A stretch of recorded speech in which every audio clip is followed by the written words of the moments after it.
Salut les gars, j'espère que vous allez bien. J'espère vraiment que vous allez bien et que vous avez apprécié ce match. Il est très important de rappeler que ce match, que cette rencontre n'était pas d'une importance capitale, mais c'était juste un match de gala pour une œuvre caritative à propos de la recherche d'une maladie qui fait des ravages, une maladie encore très compliquée à savoir pour les scientifiques. Mais ici, nous ne sommes pas là pour parler de la maladie, mais pour parler du fameux spectacle qui s'est déroulé au temple du football. Oui, bien évidemment, c'était au Camp Nou. Alors, aujourd'hui, on a d'abord eu un 11 en grand plutôt très surprenant. Déjà pas avec Pegri, pas avec Gavi, mais avec le dinosaure au stade et avec deux milieux franchissés qui jouaient sa première titularisation au Camp Nou aux côtés aux côtés de Jules Koundé qui n'a pas déçu. Il n'a pas déçu. Il a été plutôt très propre. Il était plutôt très serein dans son jeu. Et il y a une petite surprise qui, moi, aujourd'hui, j'ai cru que c'était un petit nouveau. C'était le numéro 20. C'était le numéro 20 qui, à un certain moment, pratiquement à la fin de la première mi-temps, je me suis rendu compte que c'était Roberto. Moi, vraiment, Toto Roberto, je pense que tu t'es amélioré. Je pense que j'ai trouvé que tu as fait une masterclass. Tu as très bien joué, tu as assuré le côté droit. Au début du match, j'ai cru que c'était une nouvelle recrue dont je ne suis pas au courant,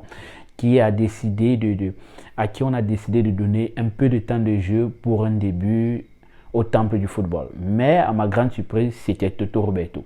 Mais il est très important, moi je pense que les gars, ce match, c'était pas une rencontre Barça, déjà à la base, c'était pas Barça City. C'était pas un match d'une œuvre caritative à la base. Je pense plutôt que c'était un match Frenkie de Jong versus Bernardo Silva parce que c'était le moment de mettre les points sur les i, les tirer sur les t. Voilà, c'était le moment de mettre les tirer sur les t, quitte à ce que beaucoup découvrent qui vraiment des deux est d'une importance dans chaque équipe. D'un côté, vous avez Frenkie de Jong qui, moi, j'ai trouvé qu'il n'a pas très mal joué. Il a plutôt très bien joué. Il s'est montré à l'œuvre et en plus, il a réussi la plupart de ses duels et en plus, il nous a donné un but. C'est vrai que c'était pas un but très finchouiste, mais c'était un but qui a compté pour le Barça. Et de l'autre côté, il y a Bernardo Silva qui, c'est vrai, il s'est montré, il s'est mis en évidence et il a montré son talent au public barcelonais déjà lors de la présentation. Le gars a été applaudi pour dire que non, on te veut, c'est toi qu'on veut. Mais pendant le match, je pense que beaucoup ont compris que Frenkie de Jong, c'est quelqu'un de très important. C'est quelqu'un qui, certes, il n'a pas encore atteint les demi-finales de la Champions League avec le Barça, chose que Bernardo Silva a déjà eu à atteindre, ni la finale de Champions League avec le Barça, mais Frenkie de Jong, il est très important de rappeler qu'il est venu au Barça dans une situation plutôt très compliquée pour le Barça, mais aujourd'hui, je pense qu'il a su mettre les points sur les i, il a su mettre les craies sur les t. Alors, Frenkie de Jong qui, pour moi, il a gagné le choc face à Bernardo Silva, déjà en faisant une très bonne prestation et par la suite en marquant un but qui a permis au Barça de mener pendant pratiquement 45 secondes. 45 secondes. Dans l'ensemble du match, il était bon. Heureusement pour nous, nous n'avons pas vraiment affronté le bébé mutant. Moi, je l'appelle le bébé mutant. D'autres l'appellent le cyborg.